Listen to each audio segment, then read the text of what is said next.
यदि हम गुरुजी में दोष देख रहे हैं, उसके सामने झूठ बोल रहे हैं, हम आप पापी और नीच आत्मा है। बता, मैं आपसे किस लिए झूठ बोलोगे मेरे सामने आकर?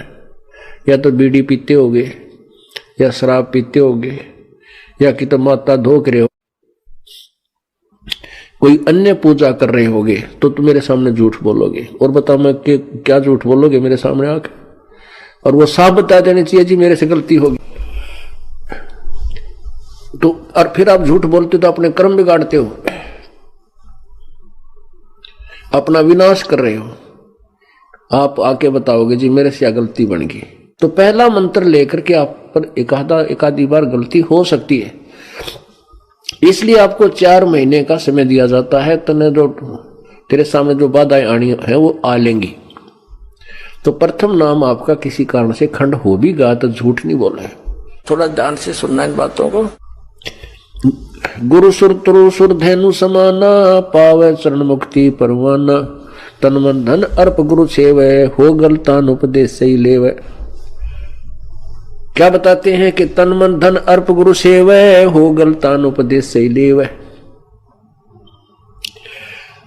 सतगुरु की गति हृदय धारै, और सकल बकवाद निवारै। जो गुरुदेव बतावे उतना ही काम करे, उतनी क्रिया करे। और अपने सतर की जो भी किसी से सुनी सुनाई दंत कथा लोकवेद है उसका कभी प्रयोग नहीं करे। अपना मनमाना आचरण नहीं करे, मनमानी साधना नहीं करे। गीता जी अध्याय नंबर 16 के श्लोक नंबर 23 में कहा है कि शास्त्र विधि को त्याग कर जो मनमाना आचरण करते हैं, मनमानी पूजा करते हैं, उनको ना तो कोई सुख होता, ना कोई कार्य, ना उनकी सिद्धि होती और न उनकी कोई गति होती। गुरु के सम्मुख वचन ना कहे, सो से रहनी गहनी सुख ले। गुरु के सामने कोई भी ऐसा वचन नहीं कहना चाहिए जिससे गुरुदेव को दुख हो। जिन बातन से गुरु दुख पावे, तिन बातों को दूर भगावे। चाहे कैसी भी आपको रुचिकर लगती हैं, चाहे आपको कैसे अच्छी लगती हैं जो क्रियाएं, और जिनको गुरु जी नाराज होते हैं कि ऐसा मत कीजिए, उन्हें तुरंत फेंक दे, ठाके पटक दे एक तरफ, यदि आपने मोक्ष चाहिए। सतगुरु की गति हृदय धारै, और सकल बकवाद निवारै। गुरु के सम्मुख वचन ना कहे, सो से रहनी गहनी सुख ले।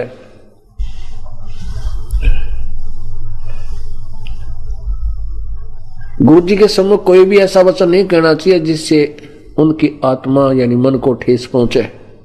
क्योंकि गुरु जी को दुख जब होता है जिसमें शिष्य उनके अनुसार नहीं चल रहा। क्योंकि गुरुदेव जो है टीचर होता है, और जो स्टूडेंट टीचर के अनुसार नहीं चल रहा है, अपने हिसाब से गलतियां कर रहा है, तो वो टीचर दुखी होता है उसके भविष्य को देखकर। इसी प्रकार ये दास आपके भविष्य को देखते हुए उन बातों से दुखी होता है जो आउट ऑफ सिलेबस है।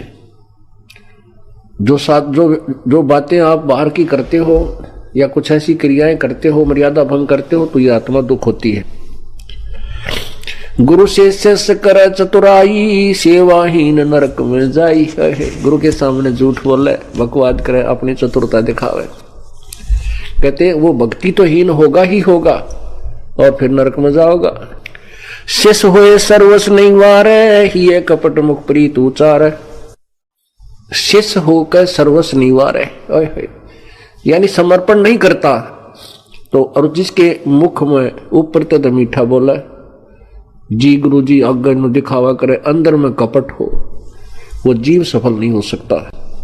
शिष्य होए सर्वस नहीं वारे, ही कपट मुख प्रीत उचार। जो जीव कैसे लोक से धाई, बिन गुरु मिले मोहे ना पाई। गुरु से कपट शिष्य जो राखे, यमराज जाके मुगदर चाखे। जो गुरु के सामने झूठ बोला है, कपट से बात करे, कहते हो यम के दूता के मोगरे खाओगा, मोक्ष तो बहुत दूर की बात है। और भले ही वो सब ते आज्ञा सेवक दिखे, बड़ा बढ़िया सेवक, मन में दोष दुष्ट का, तो कभी पार नहीं हो सकता, वो तो नरक के अंदर जाएगा। यह परमात्मा का वचन है। जो जीव के शिष्य होए सर्वस नहीं वारे, ही कपट मुख प्रीत उचार। जो जीव कैसे लोक से धाई, बिन गुरु मिले मोहे न पाई। कहते बिना गुरु जी के मिले गुरु से मिलने का क्या तात्पर्य है कि गुरु जी के साथ आपकी आत्मा एक रस नहीं होगी। जब तक आप गुरु के प्रति प्रभु तुल्य श्रद्धा नहीं रखोगे तो मुझे प्राप्त नहीं कर सकते। यदि हम गुरु जी में दोष देख रहे हैं, उसके सामने झूठ बोल रहे हैं, हम आप पापी और नीच आत्मा है, बता मैं आपसे किस लिए झूठ बोलोगे मेरे सामने आकर? या तो बीड़ी पीते होगे, या शराब पीते होगे, या कि तो माता धोक रहे हो, कोई अन्य पूजा कर रहे होगे, तो तुम मेरे सामने झूठ बोलोगे। और बता मैं क्या झूठ बोलोगे मेरे सामने आकर? और वो साफ बता देनी चाहिए जी मेरे से गलती होगी। तो और फिर आप झूठ बोलते हो तो अपने कर्म बिगाड़ते हो, अपना विनाश कर रहे हो। आप आके बताओगे जी मेरे से गलती बन गई, क्योंकि हमारा समाज अभी भगवान से 100 कोस दूर है और जो भी क्रियाएं वो कर रहा है वो भक्ति बाधक है और आपने उन्हीं में रहना है। किसी कारणवश पहले मंत्र में गड़बड़ हो सकती है, क्योंकि तब तक आप ना ज्ञान से परिचित होते हो और ना भगवान से, और ना इतना संघर्ष करने की आप में शक्ति आती है, क्योंकि ज्ञान से आती है फिर नाम की कमाई बढ़ जाती है तो आप में इतनी उमंग हो जाएगी आप डांटे नहीं डट सकते। तो पहला मंत्र लेकर के आप पर एकाधी बार गलती हो सकती है, इसलिए आपको 4 महीने का समय दिया जाता है। तने जो तेरे सामने जो बाधाएं आनी है वो आ लेंगी। तो प्रथम नाम आपका किसी कारण से खंड हो भी गया तो झूठ नहीं बोला है। आप आते हो तो मैं कई बार आपको करड़ा भी बोल देता हूं, खबरदार यहां नहीं आएगा, भाग जाए यहां से, आज के बाद मत आइए अगर तू ऐसे करता है। तो मेरा कहना भी उचित है, क्योंकि हो सकता है उसने पहले भी कई बार खंड कर रखा, हो सकता है वो पहली बार भी गलती हो, तो उसको भी मैं धमका देता हूं, क्योंकि मैं आपका टीचर हूं, आप मेरे बच्चे हो, और मैं ही नहीं करड़ा करूंगा तो फिर मुझे तुम्हें यहाँ आने का लाभ क्या होगा? आप बिगड़ जाओगे, आपका भविष्य बर्बाद हो जाएगा। वो ये दास नहीं करेगा, ना होने देगा। अब जैसे टीचर बच्चे को धमकाता है क्योंकि उसकी गलती देखता है, और बच्चा अध्यापक उसकी पिटाई भी कर देता है, और फिर भी वो सुधार करके फिर आता है स्कूल में तो सफल होकर के और बहुत बड़ा अधिकारी बन जाता है। यदि बच्चा पहली बार टीचर धमका दे और भाग जाओ अपना जोड़ा उठा के और फिर स्कूल नहीं जाता, फिर आजीवन दुखी रहता, मजदूर लगता है। ऐसे ही ये दास एक टीचर है, आप विद्यार्थी हो प्रभु के इस विद्यालय में। यदि मैं आपको खुरकाता हूं, धमकाता हूं, और आप फिर अपनी बुराई को दूर करके फिर सामने समक्ष आते हो और सुचारू रहते हो, तो आप सफल हो जाओगे और सदा के लिए सुखी हो जाओगे। तो और फिर आप झूठ बोलते हो, तो उसके विषय में कह रहे हैं भगवान, गुरु से कपट करे चतुराई, सो हंसा भवर में आई। गुरु से कपट से जो राखे है, यमराजा के मुगदर चाखे। जो जन गुरु की निंदा कर ही, शुक्र समान गर्भ में पड़ी। जो गुरु की निंदा करता है शुक्र यानी सुअर और कुत्ते के जीवन में को प्राप्त होगा। जो जन गुरु की निंदा कर ही, शुक्र समान गर्भ में पड़ी। गुरु की निंदा सुने जो काना, ताको निश्चय नरक निदान। गुरु की निंदा भी जो सुनता है उसको भी नरक होगा। अब निंदा सुनना क्या करना तो पाप है ही, पता है। जो गुरु जी के विषय में चाहे भाई पास बुराई करे, किसी और व्यक्ति को माध्यम में बना करके गुरु जी की बुराई करे, किसी तरह भी करता है, चाहे हेर फेर करके करता है, उसमें दोष तो है ही। और फिर गुरु की निंदा सुने जो कान, जो गुरु जी की निंदा कोई कर रहा हो और आप वहां सुन रहे हैं, कहते ताको निश्चय नरक न दाना, वो भी नरक में जाएगा। अब निंदा करना तो आप समझ गए, लेकिन सुनने वाला नरक में जाएगा। सुनने में एक अंतर है। जैसे आप जी ने समाचार पत्रों में कितनी निंदा सुनी, कितनी झूठ बोली, तूफान मचा दिया इन अज्ञानी लोगों ने। और जिन बच्चों के जो अनुयायी थे उनके मन में यह बात नहीं आई कि हमारे गुरुजी ऐसे होंगे जो ये बकवास कर रहे हैं, तो उन्होंने वह निंदा सुनकर भी नहीं सुनी। और जिन्होंने वो बातें सुनकर के अंदर मन में न्यू आ गया, हाँ जो अवश्य होगा, उसने सुन दी। उसके लिए कहा है गुरु की निंदा सुने जो काना, ताको निश्चय नरक निदाना। गुरु की निंदा सुने जो काना, ताको निश्चय नरक निदाना। अपने मुख निंदा जो करही, परिवार सहित नरक में पड़ही। जो स्वयं गुरु शेष होकर गुरु जी की निंदा करता है कि वो परिवार में बैठकर करेगा बकवाद, वो सारे के अंतःकरण में मैल पैदा कर देगा, और दो एक दो साथी उसका होगा, उसने भी खोएगा, लेकर डूबेगा, वो गुरुद्रोही हो जाता है।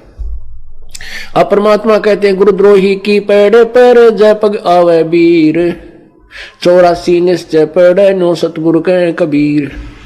ऐसा व्यक्ति गुरुद्रोही हो जाता है जो गुरु जी के विषय में बकवाद करता है, और उसके पैर पे पैर आपका आ जाता है तो भी नरक में जाओगे। पैर पे पैर आने का मतलब नो नहीं है कि आप वो आगे आगे जा रहा, आप पीछे से उसी रास्ते जा रहे हो, आपके उसके पग पे पग रखेगा नहीं। पैर पे पैर आना के आप उसी के अनुसार चलना शुरू कर दो, उसकी बातों में हाँ मिलाओगे। कब मिलाओगे? जब उसके निकट होगे, उसके पैर में पैर जब रखा जाएगा, जब आप उसके साथ साथ चल रहे होगे। तो कहते हैं उससे दूर हो जाना चाहिए, उससे बात नहीं करें, चाहे वो घर का सदस्य भी है, उससे आध्यात्मिक विषय में बात नहीं करें। और तो घर में सारी बात बतलानी है, खेत की, कार की, मजदूरी की, बिजनेस की, वो अलग बातें हैं। भगवान के विषय में चर्चा करें, उठ कर चल पड़े। गुरुदेव के बारे में अगर वो बकवास करता है, चाहे कोई भी है, और मान लीजिए कहीं जानने रास्ता नहीं है, आप वहीं एक ही कमरे में रहना है, पति पत्नी है, किसी की पत्नी गाड़ी दे है, किसी का पति दे रहा है, तो भौंकड़ दे उसने, आपके ऊपर कोई असर नहीं हो रहा, तो वो कह रहा है, आप सुन रहे हैं, वहीं बैठे हो, आपके कोई असर नहीं है, तो वो आपने सुनी नहीं।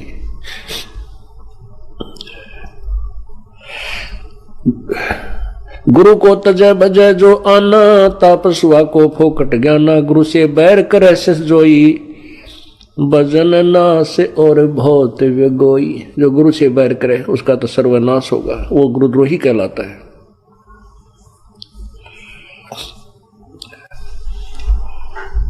पीढ़ी सहित नरक में पढ़ी, गुरु आज्ञा से सलोप जो करी। चेला अथवा उपासक होई, गुरु सुमुख ले झूठ संजोई। निश्चय नरक पड़े से सोई, वेद पुराण भाकत सब कोई। सम्मुख गुरु की आज्ञा धारे, और पीछे ते सकल निवारे। सो शेष घोर नरक में पढ़ी, रुद्र राध पीवे नहीं तरही। अब आप समझ रहे होगे, ऐसे अनजान नहीं हो, बुद्धिमान बच्चे हो। कहते हैं सम्मुख तो गुरु की आज्ञा धारण का, हाँ जी जैसा फिर नो का ऐसा क्या फायदा है, यहाँ क्या जरूरत थी ये बनाने की, यहाँ से क्यों कर दिया, ये बकवास आपके मन में आती है ना, तो भी आप दोषी हो। क्योंकि गुरु जी का हर क्रिया में आप संतुष्ट होने चाहिए। आकर के आश्रम में भी कांट छांट छांटने की जरूरत नहीं होती आपके मन में। आपका विषय नहीं है यहाँ पर, ये किया क्यों, ये बना दिया, यहाँ ये क्यों नहीं बना दिया। आप तो एक बच्चे हो, और कैसे रहना चाहिए। कुत्ता तेरे दरबार का, मोतिया मेरा नाम, गले प्रेम की रस्सी, जहाँ खेचो वहाँ जाऊं मैं। और तो माने इधर आ, तो करो तो बाज जाऊं। कहने का चल वहां बैठ पीछे, तो करो तो बावणू, और दूर दूर करो तो जाऊं। जो राखो त्यों ही रहूं, जो देवो सो खाऊं। तो पुण्यात्मा तब हम भगवान के निकट आएंगे। हमारे अंदर बकवाद है उच्च पोस्ट का, या अधिक पैसे का, या अधिक कोई सत्र मान रहा है उस जाति का, तो आप भक्ति के योग नहीं है। तो यहाँ पर आपको उसी सत्र में लाया जाता है, एक लेवल में रखा जाता है, ताकि आप परमात्मा पास को। मुख पर वचन करे परमाना, घर पर जाके करे विज्ञान। जहां जावे ता निंदा करही, सो शिष क्रोध अग्नि में जरही। ऐसे शिष को ठाहर नाही, गुरु विमुख लोचत मन माई। वेद पुराण कहे सब साखी, साखी शब्द सब यूं बाखी। मानुष जन्म पाए कर खोवे, सतगुरु मुखा युग युग रोवे। ऐसा व्यक्ति मनुष्य जन्म पाकर के बर्बाद करता है, और जो गुरु से विमुख हो गया जो युग युग रोएगा। गरीब गुरुद्रोही की पैड़ पर जय पग आवे वीर, 84 निश्चय पड़े सतगुरु कहे कबीर। कबीर जान बुझ साची तो जय करे झूठ से ने, जाकी संगत है प्रभु सौपन में बिना दे। ताते सतगुरु सरना लीजय है, कपट भाव सब दूर करी जय। योग यज्ञ तप दान करावे, गुरु युमक फल कबू न पावे। पुण्यात्माओं, आप परमात्मा में जितनी श्रद्धा करोगे उतने ही आपके निकट प्रभु आ जाएगा।